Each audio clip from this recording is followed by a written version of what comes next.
नमस्कार दोस्तों। रावण ने अपनी तपस्या से बहुत कुछ अर्जित किया था। उसने कई बार शिवजी और ब्रह्मदेव को प्रसन्न किया था। रावण की लंका भी अद्भुत थी। इस लंका की सुरक्षा की जिम्मेदारी लंकनी नाम की एक यक्षिणी की थी। लंकनी कैसे बनी लंका की पहरेदार, जानिए ये कथा।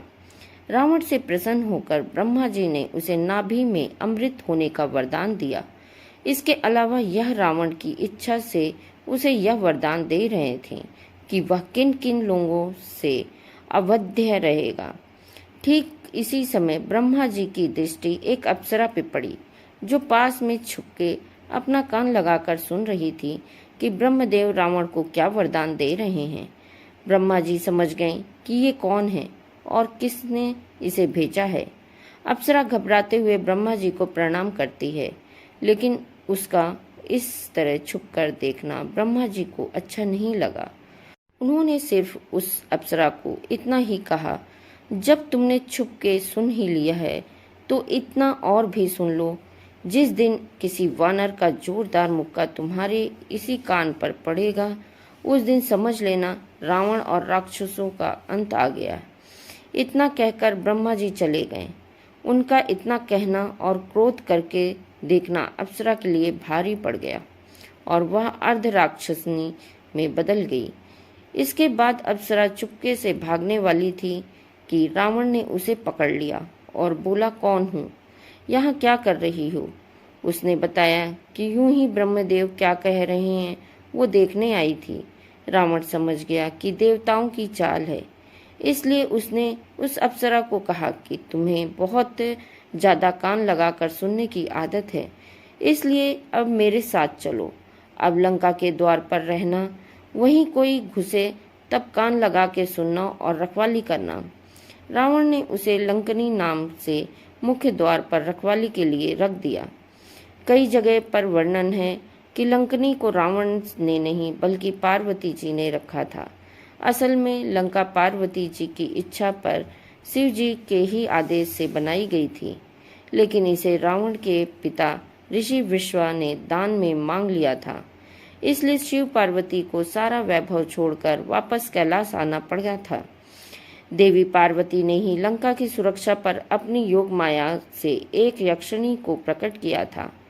इस तरह वह देवी के ही स्वरूप थी और उनके ही आदेश पर लंका की रक्षा कर रही थी।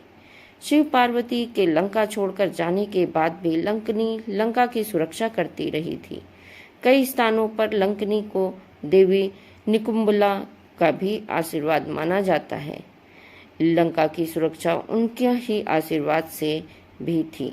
जब हनुमान जी देवी सीता की खोज में लंका के बाहर पहुंच गए थे, वे विचार कर रहे थे कि लंका के अंदर किस तरह प्रवेश करूं। अंदर जाकर सीता जी के बारे में सूचना लेनी है और श्री राम तक सूचना पहुंचानी है। लंका की सुरक्षा व्यवस्था बहुत पुख्ता थी। चारों ओर राक्षस पहरा दे रहे थे। हनुमान जी एक कला जानते थे, वो भी छोटी होने की। हनुमान जी ने अपना आकार मच्छर की तरह छोटा कर लिया। वे लंका के अंदर प्रवेश करने वाले ही थे, तभी उन्हें लंकनी ने पकड़ लिया। हनुमान को बड़ा आश्चर्य हुआ कि इतने छोटे रूप में भी मैं पकड़ा गया। बहुत पुख्ता व्यवस्था है रावण की।